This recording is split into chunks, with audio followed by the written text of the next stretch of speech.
The Swerve. We're on page 196.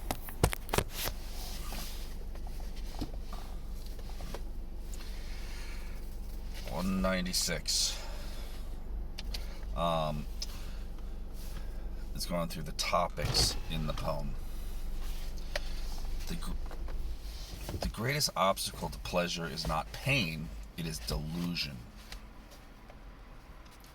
The principal enemies of human happiness are inordinate desire, the fantasy of attaining something that exceeds what the finite mortal world allows, and gnawing fear.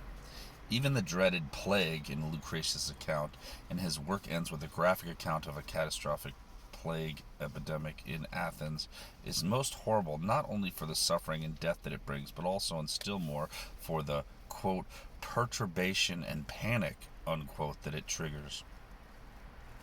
It's perfectly reasonable to seek to avoid pain. Such avoidance is one of the pillars of his whole ethical system. But how is it possible to keep this natural aversion from turning into panic that only leads to the triumph of suffering? And more generally, why are humans so unhappy? The answer, Lucretius thought, had to do with the power of the imagination. Though they are finite and mortal, humans are gripped by illusions of the infinite. Infinite pleasure, infinite pain. The fantasy of infinite pain helps to account for the proneness to religion, in the misguided belief that their souls are immortal and hence potentially subject to an eternity of suffering. Humans imagine that they can somehow negotiate with the gods for a better outcome, an eternity of pleasure in paradise. The fantasy of infinite pleasure helps to account for their proneness to romantic love, in the misguided belief that their happiness depends on the absolute possession of some single object of limitless desire. Humans are seized by a feverish, unappeasable hunger and thirst that can only bring anguish instead of happiness. Once again, it is perfectly reasonable to seek sexual pleasure. That is, after all, one of the body's natural joys. The mistake, Lucretius thought, was to confound this joy with a delusion, the frenzied craving to possess, at once to penetrate and to consume, what is in reality a dream. Of course, the absent lover is always only a mental image and in this sense akin to a dream, but Lucretius observed in passages of remarkable frankness that in the very act of sexual consummation, lovers remain in the grip of confused longings that they cannot fulfill. He says in the poem, "Even in the hour of possession, the passion of lovers fluctuates and wanders in uncertainty. They cannot decide what to enjoy first, with their eyes and hands. They tightly squeeze the objects of their desire and cause bodily pain, often driving their teeth into one another's lips and crushing mouth against mouth." The point of this passage, part of what W.B. Yeats called, quote, the finest description of sexual intercourse ever written, is not to urge a more decorous, tepid form of lovemaking. It is to take note of the element of unsated appetite that haunts even the fulfillment of desire. The insatiability of sexual appetite is, in Lucretius' view, one of Venus's cunning strategies. It helps to account for the fact that after brief interludes, the same acts of love are performed again and again.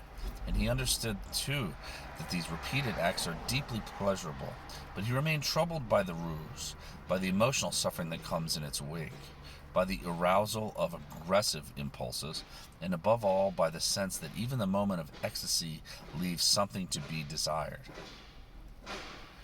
In 1685, the great poet John Dryden brilliantly captured Lucretius' remarkable vision. He said, "When the youthful pair more closely join, when hands in hands they lock, and thighs in thighs they twine, just as in the raging foam of full desire, when both press on, both murmur, both expire, they grip, they squeeze, their human tongues they dart, as each would force their way to the other's heart. In vain they only cruise about the coast, for bodies cannot pierce, nor be in bodies lost. As sure they strive to be when both engage in that tumultuous momentary rage. So tangled in the nets of love they lie, till man dissolves in that excess of joy. That was his poem on chapter 4. The next topic of the poem. Understanding the nature of things generates deep wonder. The realization that the universe consists of atoms and void and nothing else, that the world was not made for us by a providential creator, that we are not the center of the universe, that our emotional lives are no more distinct than our physical lives from those of all other creatures, that our souls are as material and as mortal as our bodies. All these things are not the cause for despair. On the contrary, grasping the way things really are is the crucial step toward the possibility of happiness.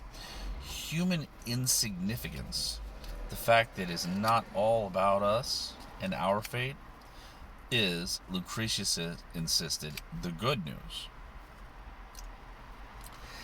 It is possible for human beings to live happy lives, but not because they think they are at the center of the universe, or because they fear the gods, or because they nobly sacrifice themselves for values that were penned to transcend their mortal existence.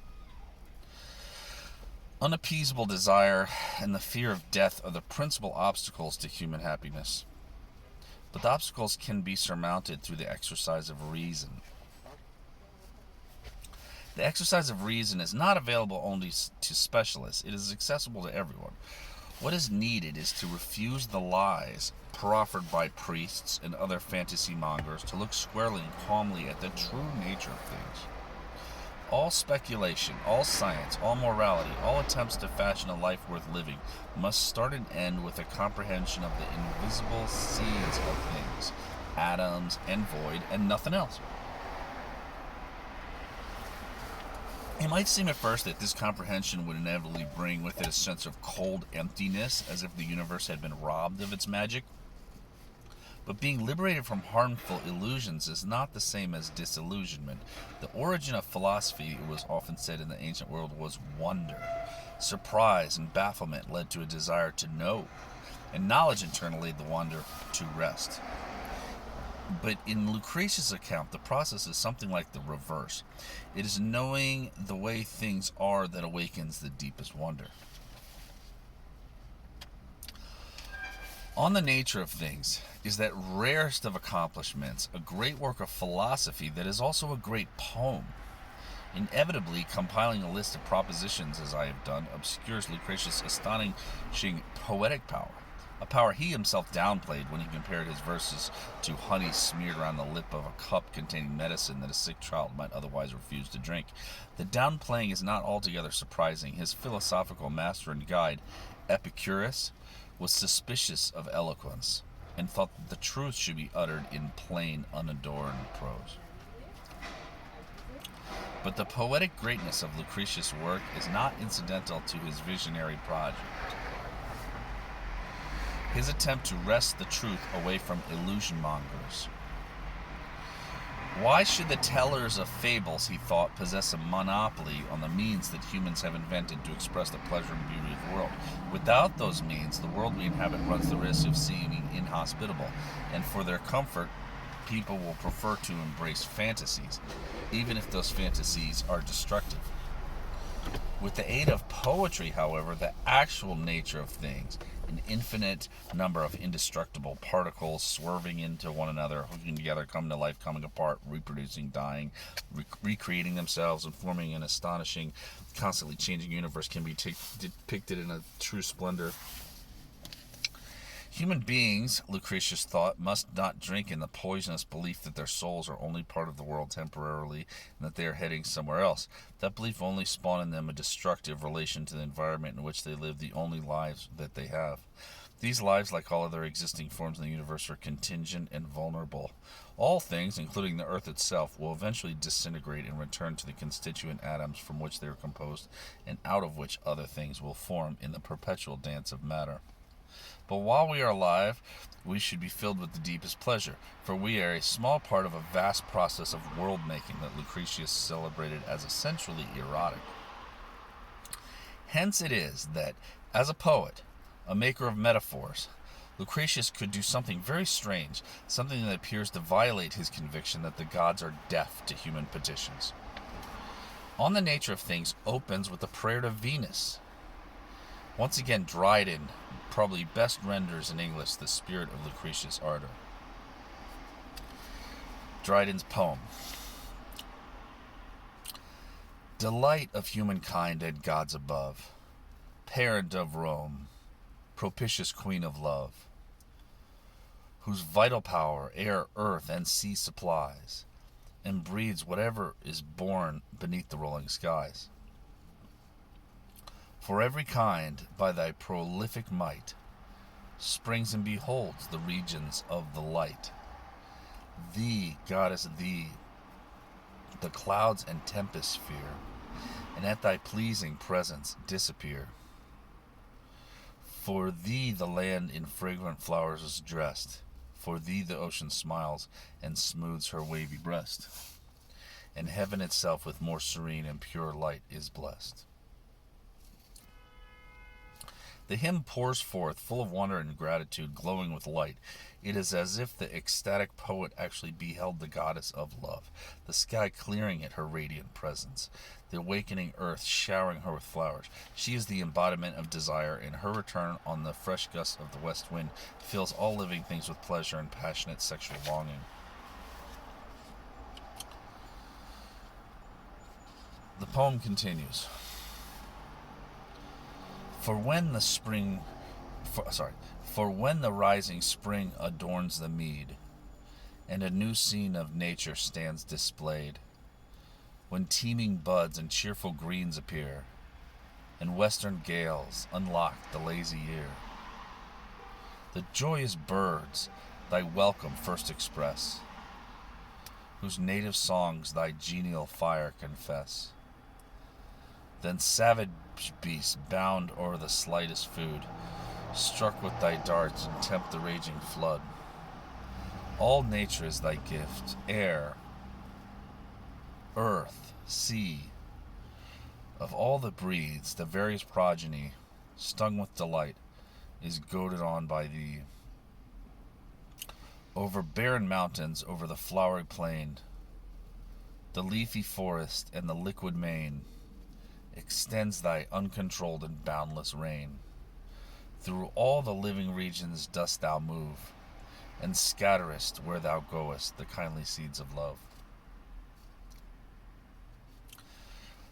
We do not know how the German monks who copied the Latin verses and kept them from destruction responded, nor do we know what Poggio Bracciolini, who must at least have glanced at them as he salvaged the poem from oblivion, thought they meant.